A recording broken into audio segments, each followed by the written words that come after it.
So, how do you begin to believe something that you don't believe? When the proof is there. Abraham, it's true. This is the reality.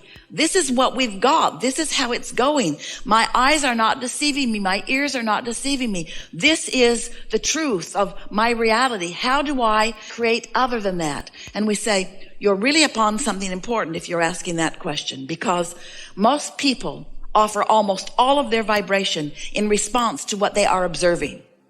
Esther would say to us in the beginning, but Abraham, it's true. It's true. Shouldn't I give my attention to what's true? Isn't that what I've been taught all of my life? And we say, we understand what you're going for here, Esther. But here's the thing. A thing is only true because someone is focused upon it until it became a reality. We would use a different criteria. Not, is it true, but does it feel good to me when I think about it? Is it something that I desire? And if it is something that you desire, then give it more and more and more of your attention. But if it is not something that you desire, giving it more attention only makes it more solid in your experience. You see how it works? How do thoughts turn to things anyway? Have you ever wondered about that? Do you see any pipelines trucking in new fuel from other planets? New mines are being dropped from the sky? How is it? How is it that thoughts are turning to things? Thoughts are turning to things through focus and reception and response to that reception. That's how thoughts turn to things. That's how your economy evolves. That's how everything evolves. That's how the cells of your body evolve. Every part of evolution, which is what your eternalness is all about, is about thoughts turning to things. And so that's what we want to talk to you about. We want you to begin addressing yourself more vibrationally rather than physically. Because the physical parts of you, the physical things that you are giving your attention to, those are already manifested. That's already done. That's like gum that you've chewed the flavor out of. That really is not where you want to put your attention. You want to put your attention upon where you are going. So when life shows you that you want something, you want to be more forward looking toward the evolving and the unfolding of what you're asking for, rather than standing where you are, sometimes in the absence of what you want, justifying or defending why you should get more of what you want because you don't have it. Every subject is two subjects. It's like a stick that has two ends of it. And on one end is the absence of what you want, and on the other end is the presence of what you want. So the question that we're asking you is, when you ask for more money, where's your gut? Where's your emotion? Are you standing in a feeling of desperation? Are you standing in a feeling of disappointment? Or are you standing in an attitude of appreciation and anticipation? Where's your vibration relative to the things that you're asking for? Are you more of a vibrational match to what you want, or are you more of a vibrational match to its absence? Are you more of a vibrational match to the problem or the solution, to the question or the answer? Well, we can tell you the answer. You can tell by how things are unfolding. However it's turned out so far, that's what you're a vibrational match to. It's always that way. You can tell what you're offering vibrationally by what you're living, by what you're surrounded by. So, here's what we want you to hear that may be new for you. And it really is the answer to getting past beliefs that don't serve you. A belief is only a thought you continue to think. That's all. A belief is just a thought that you continue to think. Now, we want to help you let yourself off the hook a little bit. You continue to think those thoughts because law of attraction really helps you to continue to think those thoughts. You can't think far past the thoughts that you're already thinking. So there's no hope for you. We've enjoyed this interaction immensely. Good luck with all of that. Think of us, we're living happily ever after. But there is a way that you can not so much bridge your belief immediately. You might be able to bridge a belief if you could surround yourself with other people who believe in the advantage that you have not yet given to yourself. So you may be able to bridge your beliefs if you had someone around you who knows answers to what you're looking for, and you don't know the answer, but they do, and they talk to you every day, and you get to watch them in their life, and eventually you could come to believe because they believe it and they're living it. You could change your beliefs a little bit. That's how most humans are bridging their beliefs, are changing their beliefs. But there's a much easier way. So we have some questions for you before we give you this important thing, the answer to all your hopes and dreams.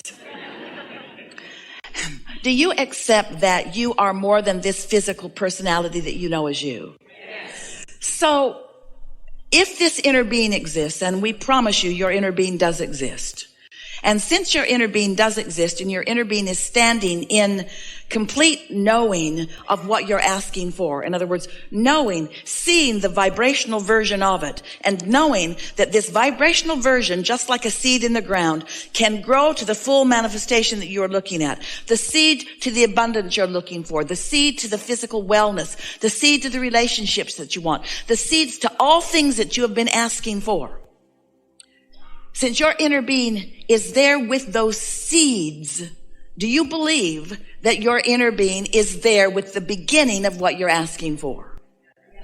And do you understand that now you've got to do something about letting this vibrational version be realized by you? Your inner being doesn't have the right or the wherewithal to assert anything into your experience. You got to sync up with it. So you have to become a believer of the vibrational reality before the vibrational reality can come into your experience. We wrote a whole book about it, a couple of books about the vortex and about how everything you want is there. And so many of you followed us to a certain point, but it became annoying to you. All right, Abraham, I get it. Everything I want is in the vortex, and you want me over there at the doorway of my vortex so that I can get what's in there. But just tell me one thing, Abraham. How do I get the money out of the vortex and into the bank? Enough of this vibrational version already. I'm sort of sick of hearing about the vibrational version. I live in the real world. I want it to come out into the real world where it can be part of my manifestation. And we say, it is already a manifestation, but feel the difference between a manifestation. A manifestation is whatever you're living and feeling in any moment, and every moment is a manifestation. But feel the difference between manifestation and your realization of it. Esther's pen was in her purse. It was there. But her realization of it wasn't, so it might as well have not been there because she didn't have hold of it. You see what we're getting at?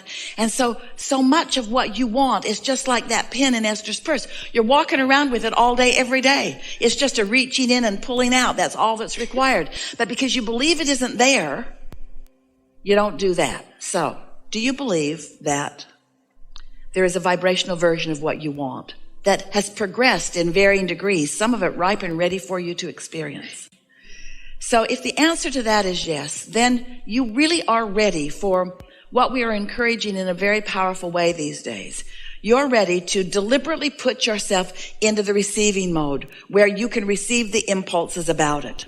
And this is different than bridging beliefs, because bridging beliefs takes time.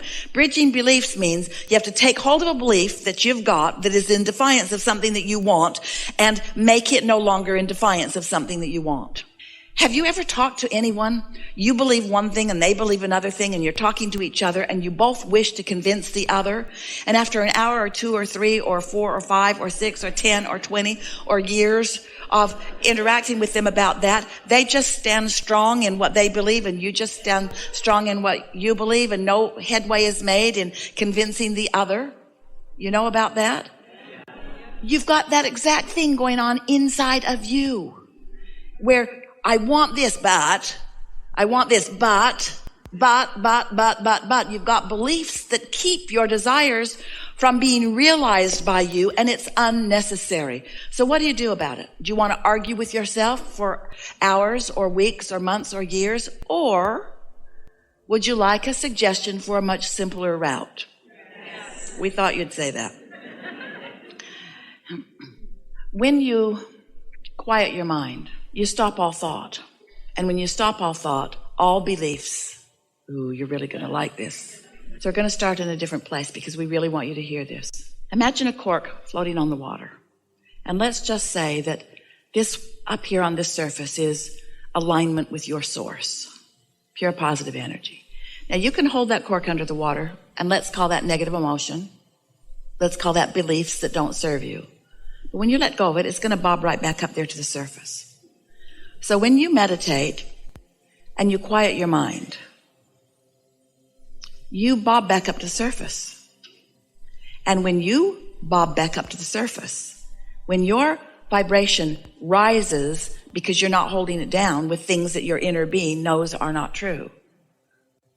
When hatred and fear are disengaged, and in their absence, you just move right back up into the natural love and pure positive energy that is you. That's what we call the receiving mode, which means now you are at the doorway of your vortex. Now, in that absence of contradictory beliefs, the beliefs of your inner being are dominant. In fact, they are only.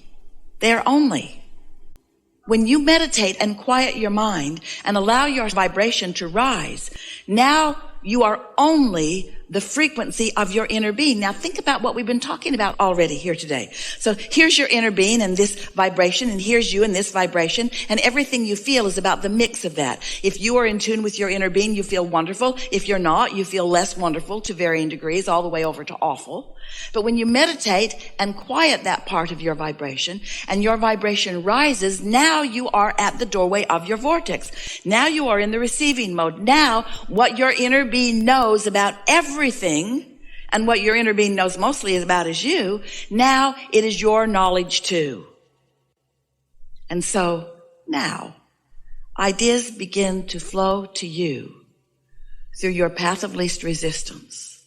So when you are in meditation and a thought comes to you, that thought is a thought worth listening to, because it's not from this receptive mode of fear. It's from this receptive mode of knowing who you are, what you want, what's in your vortex, what's already been allowed by you to play out. Your inner being knows where you stand in relationship to everything you want, and knows your path of least resistance to guide you to it.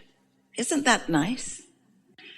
So you're at the doorway of your vortex, and you might not be ready yet to translate into words like Esther is doing here, but you'll receive impulses, maybe an impulse to do something or an impulse to call someone. But then you're going to get back into your day. And as you get back into your day and you start observing what's going on in your day, you're probably going to reintroduce more resistance back into your experience. So the closer to meditation, the more likely you are to more clearly receive the answers that you've been listening for. The further into the day you get, the more you're going to start behaving like you usually do. But can you feel how, after a few days of this, or weeks of this, or even years of this, where you quiet your mind and tune to the frequency of who you are, that you could become more guided by that broader perspective? Esther's been asking herself a lot. Now, she's been receiving us since 1985. That's a long time. And yet, even today, she will ask herself as a thought comes, because your receiver is always on, isn't it? As a thought comes, she will ask herself, where did that thought come from? Now, if the television's on, it's pretty obvious where the thought came from. But when she's just taking her walk, or when she's in the shower, or when she's moving about in her day, and thoughts come as they do all day, she's been stopping and saying, where's that thought coming from? What receiving mode am I in? What train of thought led to that? Was I in the receiving mode of worrying about things, or was I in the receiving mode of appreciating things? And in time, you will come to realize that you have a very broad view helping you out. You have infinite intelligence adoring you and upstream and aware of you and everything that is important to you. Esther has a friend, he's a minister, and he said, I've prayed to God all my life, and it seems like whenever I pray, he's out to lunch. Well, we want you to know that that is never true. It's just sometimes you're not in the receiving mode and you cannot hear. Can't receive the impulse that will lead to this, which will lead to this, which will lead to this, which, by the way, is the happily ever after journey that we keep talking about. So there. Now you know, and we know that you know, we can feel that you accept that there is this vibrational reality. And now perhaps you have a different relationship with that vibrational reality than you've had before. And now perhaps you'll be listening more for that. And now perhaps you'll do it the easy way, which is meditate every day for 15 or 20 minutes and quiet your mind so that you get better and better at feeling those impulses.